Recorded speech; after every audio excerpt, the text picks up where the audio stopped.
Welcome back friends to the GS platform YouTube channel. दोस्तों आज है 18 मार्च और 18 मार्च की करंट अफेयर में जितने भी इंपॉर्टेंट क्वेश्चन बनेंगे इस वीडियो में हम लोग देखेंगे। और अगर आप इस चैनल पर नए हैं तो चैनल को इस तरह से सब्सक्राइब कर लीजिए और पास वाले बेल आइकन को प्रेस कर दीजिए जिससे आपको नई वीडियो का नोटिफिकेशन मिलता रहे। और अगर आप आज की वीडियो की पीडीएफ को डाउनलोड करना चाहते हैं तो इस वीडियो के डिस्क्रिप्शन बॉक्स में जाइए और वहां पर पीडीएफ लिंक पर क्लिक करके उसको डाउनलोड कर सकते हैं। और आप इस पीडीएफ को हमारे टेलीग्राम ग्रुप से भी डाउनलोड कर सकते हैं जिसकी लिंक वीडियो के डिस्क्रिप्शन बॉक्स में दी गई है। और वीडियो के लास्ट में आपसे करंट अफेयर की क्विज का क्वेश्चन पूछा जाएगा जिसका आंसर आपको कमेंट बॉक्स में देना होगा। तो वीडियो शुरू करने से पहले मैं आपको बता दूं, अगर आप किसी भी कम्पिटिटिव एग्जाम की तैयारी कर रहे हो तो आप हमारी हिस्ट्री वीडियो सीरीज को जरूर देखें जो कि बहुत ही इंपॉर्टेंट है, जिसकी लिंक वीडियो के डिस्क्रिप्शन बॉक्स में दी गई है। तो चलिए शुरू करते हैं आज की वीडियो।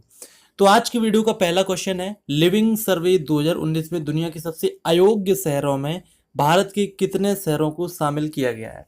तो देखिए यहाँ पर जो ऑप्शन दिए गए हैं इनमें जो राइट आंसर है इसमें कुल भारत के 7 शहरों को शामिल किया गया है। मैं आपको बता दूं कि ये जो रैंकिंग जारी की गई है वो 231 सिटी की रैंकिंग है और इसमें से कुल 7 भारतीय शहरों को शामिल किया गया है। ठीक है, तो देखिए ग्लोबल कंसल्टिंग फर्म मर्सर द्वारा जारी एक सूची में भारत के 7 शहरों को रहने के लिए योग्य गुणवत्ता में निकृष्ट माना गया है। और ये लिविंग सर्वे एक रैंकिंग होती है जो शहरों की आंतरिक स्थिरता का विश्लेषण करती है और इसमें अपराध का स्तर, कानून स्थापित करने वाली संस्था, व्यक्तिगत स्वतंत्रता जैसे मानकों पर ये आधारित होती है। ठीक है, और इसमें मैं आपको बताना चाहूँगा कि इसमें भारत का जो नई दिल्ली शहर है वो 162वें स्थान पर है, कोलकाता 160वें स्थान पर है, मुंबई 154वें स्थान पर है, चेन्नई 151वें स्थान पर है। और इसमें सबसे पहले स्थान पर है यानी कि जो सबसे अच्छा शहर माना गया है वो वियना को माना गया है जो कि लगातार 10वें वर्ष रहा है। ठीक है, तो यह ध्यान रखेंगे। और दक्षिण एशिया क्षेत्र में सबसे कम सुरक्षित शहर पाकिस्तान का कराची है जिसे 226वें स्थान पर रखा गया है। ठीक है, और वैश्विक रूप से इराक की राजधानी जो बगदाद है वो पूरे विश्व में सबसे कम सुरक्षित शहर है। ठीक है, तो आपका फर्स्ट क्वेश्चन कंप्लीट हुआ। नेक्स्ट क्वेश्चन देखते हैं, क्वेश्चन नंबर 2। भारत के किस राज्य से नील वायरस की शुरुआत हुई है। ये बहुत ही इंपॉर्टेंट क्वेश्चन है। तो इसका जो राइट आंसर है केरल, ऑप्शन ए सही होगा। तो देखिए केरल में 7 साल के एक लड़के को वेस्ट नील वायरस का संक्रमण होने की बात चली है और ये वायरस एक मच्छर के काटने से मनुष्य के शरीर में प्रवेश करता है और इसके अधिकतर मामले उत्तर अमेरिका महाद्वीप के सामने आए हैं। और वायरस के संक्रमण से जो शिकार लोग होते हैं उनको बुखार, सिर दर्द, शरीर में दर्द, चक्कर आना, उल्टी आना जैसी शिकायतें होती हैं। बात करते हैं वेस्ट नील वायरस के बारे में, तो एक मच्छर जनित रोग है और वेस्ट नील वायरस मनुष्यों में घातक न्यूरोलॉजिकल बीमारी का कारण बन सकता है।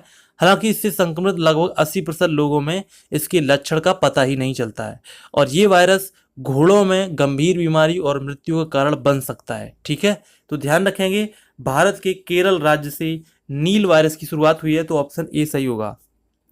नेक्स्ट क्वेश्चन देखते हैं, क्वेश्चन नंबर 3। परिवर्तनकारी गतिशीलता और बैटरी भंडारण पर राष्ट्रीय मिशन का नेतृत्व कौन करेंगे।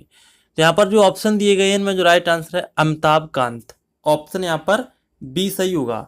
तो देखिए देश में स्वच्छ और स्थायी गतिशीलता पहल को बढ़ावा देने के लिए स्थापित किए जा रहे परिवर्तनकारी गतिशीलता और बैटरी भंडारण पर राष्ट्रीय मिशन का नेतृत्व नीति आयोग के सीईओ अमिताभ कांत करेंगे और इस मिशन के संदर्भ की शर्तों में कार्यान्वयन और संचालन समिति के निर्णयों और सिफारिशों का पालन सुनिश्चित करना आवश्यक है। ठीक है, तो आपका थर्ड क्वेश्चन कंप्लीट हुआ। नेक्स्ट क्वेश्चन देखते हैं, क्वेश्चन नंबर 4। भारतीय रिजर्व बैंक यानी कि आरबीआई ने हाल ही में किस बैंक को निजी क्षेत्र के ऋणदाता के रूप में वर्गीकृत किया है। तो यहाँ पर जो ऑप्शन है इनमें जो राइट आंसर है आईडीबीआई बैंक, ऑप्शन बी सही होगा। तो देखिए आरबीआई की एक अधिसूचना के अनुसार जीवन बीमा निगम द्वारा बहुसंख्यक हिस्सेदारी के अधिग्रहण के बाद आईडीबीआई बैंक को अब एक निजी क्षेत्र के ऋणदाता के रूप में वर्गीकृत किया गया है और आईडीबीआई बैंक आरबीआई के त्वरित सुधारात्मक कार्रवाई ढांचे के तहत आता है। मैं आपको बता दूं कि जनवरी 2019 में एलआईसी ने लगभग असक्त आईडीबीआई बैंक के नियंत्रित 51% हिस्सेदारी लेने की प्रक्रिया पूरी कर ली थी और आईडीबीआई बैंक को 21 जनवरी 2019 से निजी क्षेत्र के बैंक के रूप में वर्गीकृत कर दिया गया था। अब इसको ऑफिशियली मान्यता दी गई है।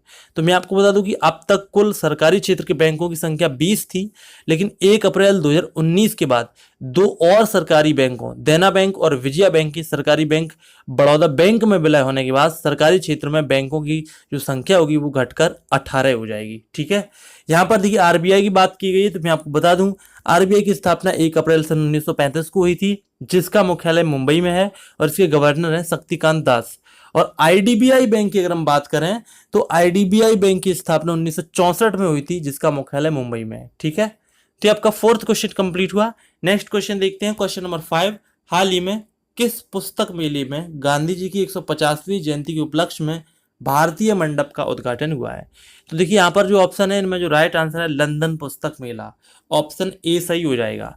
तो देखिए हाल ही में लंदन पुस्तक मेले में भारतीय मंडप का उद्घाटन हुआ है और ये मेला मार्च माह में आयोजित किया जाता है और भारतीय मंडप में महात्मा गांधी की 150वीं जयंती पर विशेष ध्यान दिया गया है और ये मेला महात्मा गांधी के एकत्रित कार्यों के डिजिटल संस्करण को प्रदर्शित करता है। ठीक है, तो ध्यान रखेंगे लंदन पुस्तक मेले में भारतीय मंडप का उद्घाटन किया गया है, तो ऑप्शन ए सही होगा। नेक्स्ट क्वेश्चन देखते हैं, क्वेश्चन नंबर 6। कृषि वैज्ञानिक भर्ती बोर्ड एएसआरबी का नया अध्यक्ष किसे नियुक्त किया गया है? तो इसका आंसर हो जाएगा ए के मिश्रा, ऑप्शन सी सही होगा। तो देखिए पशु चिकित्सा प्रोफेसर और जीबी कृषि और प्रौद्योगिकी विश्वविद्यालय पंतनगर के पूर्व कुलपति आदित्य कुमार मिश्रा यानी कि ए के मिश्रा को कृषि वैज्ञानिक भर्ती बोर्ड एएसआरबी का नया अध्यक्ष नियुक्त किया गया है और वो 5 जनवरी वर्ष 2022 तक इस पद पर बने रहेंगे। मैं आपको बता दूं कि एएसआरबी राष्ट्रीय कृषि अनुसंधान प्रणाली के लिए तकनीकी जनशक्ति की भर्ती करता है। ठीक है, तो ये आप ध्यान रखेंगे। ये आपका 6th क्वेश्चन कंप्लीट हुआ। नेक्स्ट क्वेश्चन देखते हैं, क्वेश्चन नंबर 7। संयुक्त आतंकवाद निरोधी अभ्यास सेरी अर्का एंटी टेरर का आयोजन कौन करेगा? तो इसका आंसर हो जाएगा एससीयू यानी कि संघाई सहयोग संगठन, ऑप्शन यहाँ पर बी सही होगा। तो देखिए भारत पाकिस्तान और संघाई सहयोग संगठन यानी कि एससीयू के अन्य सदस्य राष्ट्र संयुक्त आतंकवाद निरोधी अभ्यास सेरी अर्का एंटी टेरर 2019 में भाग लेंगे और संयुक्त अभ्यास आयोजित करने का निर्णय उज्बेकिस्तान के ताशकंद में आयोजित एससीओ की क्षेत्रीय आतंकवाद निरोधी संरचना परिषद की 34वीं बैठक में लिया गया है। और मैं आपको बता दूं कि भारत और पाकिस्तान को वर्ष 2017 में इस गुट में शामिल किया गया था। एससीओ की बात करें तो इसका फुल फॉर्म होता है संघाई कोऑपरेशन ऑर्गेनाइजेशन। इसका गठन 15 जून वर्ष 2001 को हुआ था, जिसका मुख्यालय बीजिंग में है। ठीक है, तो ये आपका 7th क्वेश्चन कंप्लीट हुआ। नेक्स्ट क्वेश्चन देखते हैं, क्वेश्चन नंबर 8। हाल ही में पहली ब्रिक्स शेरपा बैठक किस देश में संपन्न हुई है? तो इसका आंसर हो जाएगा ब्राजील, ऑप्शन ए सही होगा। तो देखिए ब्राजील की अध्यक्षता में पहली ब्रिक्स शेरपा बैठक 15 मार्च 2019 को ब्राजील के कुर्टिबा शहर में संपन्न हुई है और विदेश मंत्रालय के आर्थिक संबंधों के सचिव टीएस त्रिमूर्ति ने इस 2 दिवसीय बैठक में भारतीय प्रतिनिधिमंडल का नेतृत्व किया। मैं आपको बता दूं कि ब्राजील ने अपनी अध्यक्षता में ब्रिक्स के लिए आतंकवाद की पहचान प्राथमिकता वाले क्षेत्रों के एक रूप में की है। ब्रिक्स की बात की गई तो मैं आपको बता दूं इसमें 5 देश शामिल हैं, ब्राजील, रूस, भारत, चीन और दक्षिण अफ्रीका। ठीक है, तो इस क्वेश्चन से आपको इतनी इंफॉर्मेशन मिल जाती है। नेक्स्ट क्वेश्चन देखते हैं, क्वेश्चन नंबर 9। भारतीय सेना और 16 अफ्रीकी देशों के बीच एफिंडेक्स 2019 संयुक्त सैन्य अभ्यास कहाँ आयोजित किया जाएगा? तो यहाँ पर जो ऑप्शन है इनमें जो राइट आंसर है पुड़ी, ऑप्शन सी सही होगा।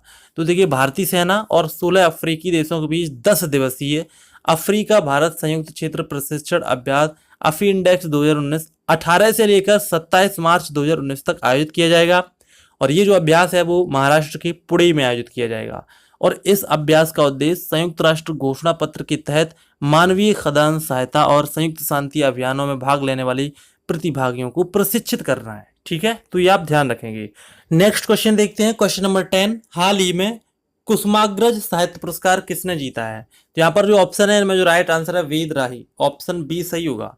तो देखिए फिल्म निर्देशक और उपन्यासकार वेद राही को साहित्य के प्रतिष्ठित कुसुमाग्रज राष्ट्रीय पुरस्कार के लिए चुना गया है और ये जो पुरस्कार है वो महाराष्ट्र के नासिक में यशवंतराव चौहान महाराष्ट्र मुक्त विश्वविद्यालय द्वारा स्थापित किया गया था। और वेद राही ने डोंगरी भाषा में 7 उपन्यास भी लिखे हैं और 1983 में उनके डोंगरी उपन्यास आर्ले के लिए उन्हें साहित्य अकादमी पुरस्कार भी प्रदान किया गया था। ठीक है, तो ध्यान रखेंगे कुसुमाग्रज साहित्य पुरस्कार वेद राही को प्रदान किया जाएगा, तो ऑप्शन बी सही होगा। नेक्स्ट क्वेश्चन देखते हैं, क्वेश्चन नंबर 11, आईपीएल का आधिकारिक सहयोगी कौन होगा? तो ये जो आईपीएल 2019 का आयोजन किया जाएगा उसका आधिकारिक सहयोगी ड्रीम 11 होगा, तो ऑप्शन सी सही होगा। आपने देखा होगा कि ड्रीम 11 का बहुत ही प्रचलन बढ़ गया है। तो देखिए 15 मार्च 2019 को भारतीय क्रिकेट कंट्रोल बोर्ड बीसीसीआई ने घोषणा की है कि भारत का सबसे बड़ा sport game dream 11 Indian Premier League IPL का आधिकारिक सहयोगी रहेगा, और इस वर्ष 4 वर्ष की अनन्य साझेदारी की शुरुआत होगी और आगामी आईपीएल सीजन के साथ ये शुरू रहेगी और जारी भी रहेगी। साथ ही आईपीएल के ऑफिशियल फैंटेसी गेम का संचालन भी ड्रीम 11 द्वारा किया जाएगा। ठीक है, यहाँ पर देखिए आईपीएल की बात करें तो इसका फुल फॉर्म होता है इंडियन प्रीमियर लीग। ठीक है, नेक्स्ट क्वेश्चन देखते हैं, क्वेश्चन नंबर 12, संजना सिंह हाल ही में किस राज्य में पहली ट्रांसजेंडर अधिकारी के पद पर नियुक्त हुई हैं? तो इसका आंसर हो जाएगा मध्य प्रदेश राज्य में संजना सिंह पहली ट्रांसजेंडर अधिकारी के पद पर नियुक्त हुई हैं, तो ऑप्शन बी सही होगा। तो देखिए मध्य प्रदेश राज्य की पहली बार किसी ट्रांसजेंडर अधिकारी के रूप में उनकी नियुक्ति हुई है, और संजना सिंह हाल ही में सामाजिक न्याय और विकलांगजन कल्याण के निदेशक के निजी सचिव के पद पर नियुक्त हुई हैं, और वो अपनी वर्तमान नियुक्ति से पहले संजना जिला विधिक सेवा न्यायाधिकरण की पहली पैरा लीगल वॉलेंटियर बन गई थी और ट्रिब्यूनल की लोक अदालत की नामित की सदस्य भी रही थी। ठीक है, तो आप ध्यान रखें कि मध्य प्रदेश राज्य में पहली ट्रांसजेंडर अधिकारी के पद पर संजना सिंह जो कि ट्रांसजेंडर है उनकी नियुक्ति हुई है। तो यहाँ पर मध्य प्रदेश के बारे में आपको पता होना चाहिए। मध्य प्रदेश की राजधानी है भोपाल, वहाँ के सीएम है कमलनाथ, गवर्नर है आनंदीबेन पटेल। यहाँ की लोकसभा से 29 सीटें हैं, राज्यसभा से 11 सीटें, विधानसभा में कुल 230 सीटें आती हैं। यहाँ पर कान्हा राष्ट्रीय अभ्यारण्य है, बांधवगढ़ राष्ट्रीय अभ्यारण्य है, फूसिल राष्ट्रीय अभ्यारण्य है और माधवगढ़ राष्ट्रीय अभ्यारण्य है। और इस राज्य का जो उच्च न्यायालय है वो है जबलपुर। ठीक है, तो आपका 12th क्वेश्चन कंप्लीट हुआ। नेक्स्ट क्वेश्चन देखते हैं, कल की क्विज का जो आंसर है वो है इस वर्ष किस क्षेत्र में 2 बार नोबेल पुरस्कार प्रदान किया जाएगा? तो इसका आंसर हो जाएगा साहित्य। और आज की क्विज का जो सवाल है वो है केंद्र सरकार ने हाल ही में कितने रुपए के सिक्के की घोषणा की है? तो यहाँ पर 4 ऑप्शन है, option A 10, option B 20, option C 100 या फिर 200। तो अगर आपको इस क्वेश्चन का आंसर आता है तो वीडियो के कमेंट बॉक्स में जाइए और इसका आंसर अवश्य दीजिए। और अगर आपको वीडियो पसंद आए तो प्लीज़ वीडियो को लाइक करें, लाइक करने के बाद शेयर जरूर करें। साथ ही साथ टेलीग्राम के लिए आप टेलीग्राम ग्रुप को ज्वाइन करें जिससे आपको पीडीएफ मिल सकती है। और अगर आपने अभी तक भारतीय सेवक समाज जो कि भारतीय इतिहास की जो सीरीज चल रही है, जो हिस्ट्री वीडियोस की सीरीज चल रही है, जो कि आपकी यूपीपीसीएस, एसएससी, रेलवे सभी परीक्षाओं के लिए बहुत ही इंपॉर्टेंट है, तो उसका भारतीय सेवक समाज वीडियो नहीं देखा है तो एंड स्क्रीन में जाइए और इसको आप जरूर देखिए, या फिर डिस्क्रिप्शन बॉक्स में भी इसकी लिंक मिल जाएगी। तो मिलते हैं नेक्स्ट वीडियो में, तब तक के लिए नमस्कार।